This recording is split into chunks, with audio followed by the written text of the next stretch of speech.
Hi everyone, welcome back to part 2 lecture of Congress. Let's get started. So Congress is built on the committee system. It is central to congressional operations. Congress relies on committees to do the work to build legislation, in other words, to build and hopefully pass bills. So keep in mind, the committee system is central. It is the core of Congress. There are 4 types of committees. The first one is standing committees. Standing committees are permanent in nature. Every Congress, the same standing committees will exist.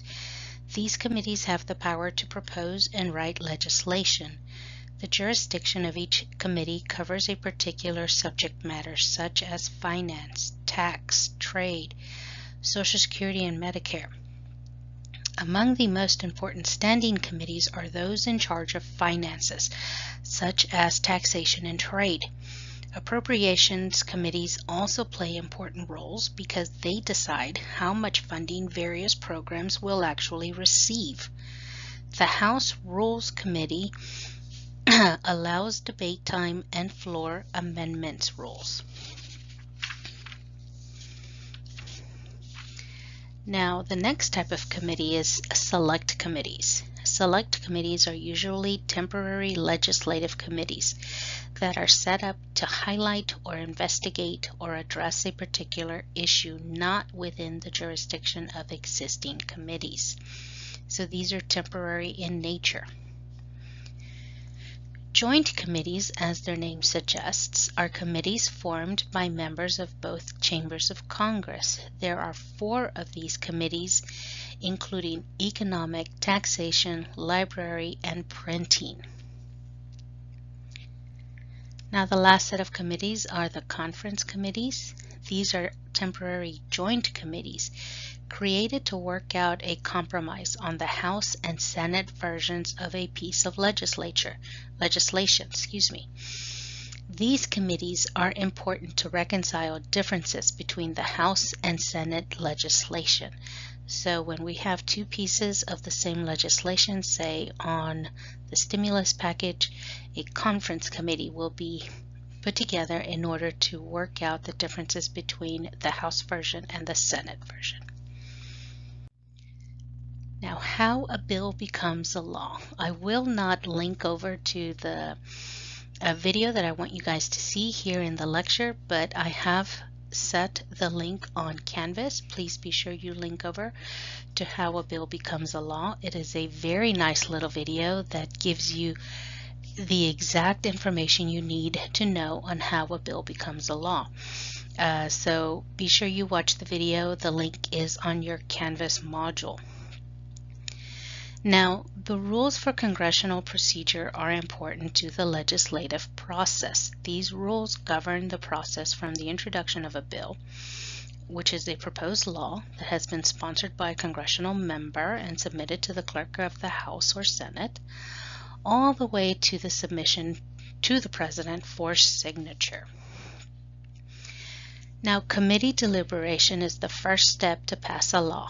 It is their step is to draft the bill. These drafts are then submitted to the Appropriations Committee for deliberation. Then the committee refers the bill to a subcommittee. It may hold hearings, testimony, and markup or revision sessions before the next step of passing the bill up to the full committee for markup and vote. Many bills are allowed to die in committee with little or no serious consideration given to them. The handful of bills reported out of committee must pass the Rules Committee. The Rules Committee allots debate time and floor amendment rules. The committee may attach a closed rule, which is a provision limiting or prohibiting the introduction of amendments during the bill's floor debate, or an open rule, which is a provision that permits floor debate and the addition of new amendments to a bill. Senate rules are more relaxed, reflecting the character of that chamber. Now, Debate is less restricted in the Senate than in the House, as I just mentioned. The next step in passing a law is debate of the bill on the floor of the House and Senate. The Speaker of the House and the Senate Majority Leader have the power of recognition during the bill's debate. The House Rules Committee has allotted debate time to be controlled by the bill's major sponsor and opponent. In the Senate, the leadership has less control over floor debate. Once given the floor, a senator has unlimited time to speak. Once a bill is debated on the floor of the House and the Senate, the leaders schedule it for a vote on the floor of each chamber. By this time, the bill is expected to pass, otherwise it is not even brought to the floor. Now, there is a tactic in the Senate which can be used to delay action on legislation they oppose. Do you know what this tactic is? We have heard it here more and more recently. It is called a filibuster. Once a senator has the floor, he or she has unlimited time to debate the bill. What do they do during this time? Well, the senator can do anything they want. They can read the Harry Potter series out loud to the other senators. They can read from Dr. Seuss, as I believe Ted Cruz did during one of his debates. The only way to overcome a filibuster is to pull the bill or to have something called cloture. Cloture is when 3/5 of the Senate says, okay, we have had enough, be quiet, it's time to move on. And they set a limit on the debate of a given bill. Another tactic is to place a hold on a bill to delay its debate. Whoever places a hold on a bill is kept secret, so we don't know who did it. Senators use this measure when they fear openly opposing a bill would be an unpopular move. Now, conference committees. Okay, so somehow or another, a majority of the senators and representatives in both the House and the Senate have voted for and approved a bill. However, remember, both chambers can mark up and add amendments to a bill, so chances are very good the version which comes out of both chambers will not match. Now we send the bill to a conference committee to iron out the differences between the versions issued by the different chambers. Once the differences are ironed out, the bill must go back to both chambers to be voted on again. Now, it is said that the president can control the flow of legislation. Now we have a bill that has been debated, passed, sent to a conference committee, altered, sent back to both chambers, and passed again. Now what happens? Well, at this point, the bill is sent to the president, where one of three things can happen. The first is that the president signs the bill and it becomes a law. And there is much rejoicing in the streets because Congress and the President actually agreed and they signed a piece of legislation. The second thing which can happen is that the President can veto a bill. The veto is a part of that we have discussed early on in the semester under checks and balances. Now, the President has 10 days, not including Sundays, to decide whether or not he is going to sign a bill. If he does not sign a bill within 10 days, it becomes law. This is important because this is where the last thing, the pocket veto, comes into play. If Congress passes legislation and gives it to the President, but there is less than 10 days left before Congress adjourns, the President could send the bill back to Congress after they adjourn, but nobody's there. In this case, since Congress is not in session, the bill will then die. Now, it is said that there are influences on Congress. So how does Congress make their decisions? Well, there are several internal and external factors which help us decide this question, right?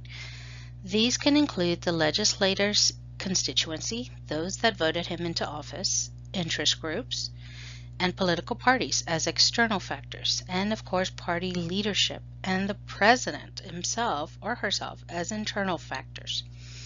So let's start out with constituents. Constituents do matter to how a congressperson votes because the congressperson realizes that voting on what the constituents want is what gets them reelected to Congress. However, most constituents do not know what policies their congresspersons support or even how they vote. Interest groups. Interest groups with the ability to mobilize followers can be very influential in decision making. These groups lobby Congress by informing their membership, by stimulating grassroots pressure, or by using congressional scorecards, rating congressional members' voting decisions. Now, stop and consider, are there any interest groups you can think of? Now, party leaders rely on party discipline. Party leaders can punish members who do not toe the party line. This can be done in numerous ways. The first means of doing this is with leadership PACs. Leadership PACs are organizations that members of Congress use to raise funds that they then distribute to other members of their party running for re-election or election. Money from leadership PACs can be directed to the most vulnerable candidates or to candidates who are having trouble raising money. This can currently be seen between Washington Republicans and senatorial candidates from states that do not toe the party line. We've seen it with the voting against President Trump in the second Senate trial. So we saw Republicans vote against then past President Trump, and now the Republican parties in their states have censored them. Now, the second way is through committee assignments. By helping members get favorable committee assignments, the leaders create debts which they use in the future to get something they want. The third way is access to the floor. Floor time is allocated and controlled by party leaders in both houses. If a congressperson wants floor time, they have to speak up to the leaders. They have to convince them to give them the floor time that they need and want. Now, there is a whip system which is a communications network between the parties and their members in Congress. Now, the whip system, it is the whip's job, remember I said this earlier, to take polls of the party members and learn their voting intentions. This enables party leaders in the chambers to know the type of support that their bills have. This system allows them to then exert pressure on party members who are not voting to support certain pieces of legislation.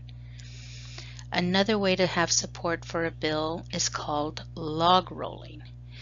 This is a term which defines the practice of reaching an agreement between two legislators in voting for or against a bill. In other words, it is a I will vote for you if you vote for me system. Now remember, the president in office is the quote-unquote leader of their party.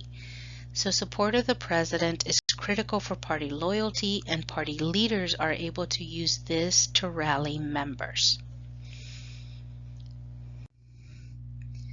Of course, there are other tasks that Congress has.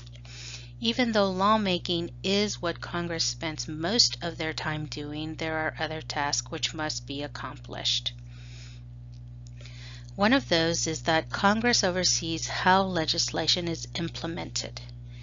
Congress exercises control over the activities of the executive agencies. This means Congress supervises how legislation is carried out by the executive branch. Congress does this by holding hearings and investigations. During hearings, appropriations, which is the amount of money given to these agencies by Congress, are discussed. If Congress feels money is not being spent wisely, or they wish for a certain objective to be met, they can threaten to withhold funds from the agency. This is important because most agencies are subject to congressional oversight. Congressional committees also have the power to investigate and bring criminal charges for contempt. So keep that in mind. We will hear more about these types of tasks later. The congressional committees have been used to investigate not just sitting presidents, as we have seen, but members of their cabinet and others that bring a threat to the national governmental standing. They can also investigate for perjury, fraud, waste, and abuse. Now, the Senate has special powers which include the power to advise and consent. Under Article 2, Section 2, the President has the power to make treaties and appoint top executive and judicial offices only with the advice and consent of the Senate. For treaties, 2/3 consent is required, and for executives, a simple majority is needed. This is why we currently, when President Biden came into office, we started seeing the Senate congressional hearings for President Biden's appointees. This gives the Senate the power to set conditions on the President, whether it be for approval of treaties that the President may make or consent to the people that he is trying to appoint for governmental offices. Now, lastly, the other task that Congress has the power or is set is impeachment. As we have seen here most recently, impeachment is the power to remove top officials.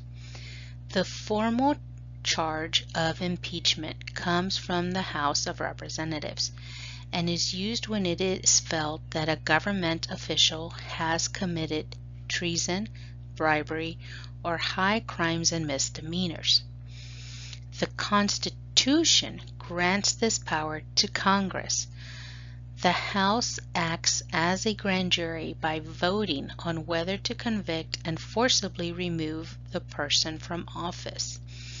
The trial is then held in the Senate, which votes on whether to convict or not convict.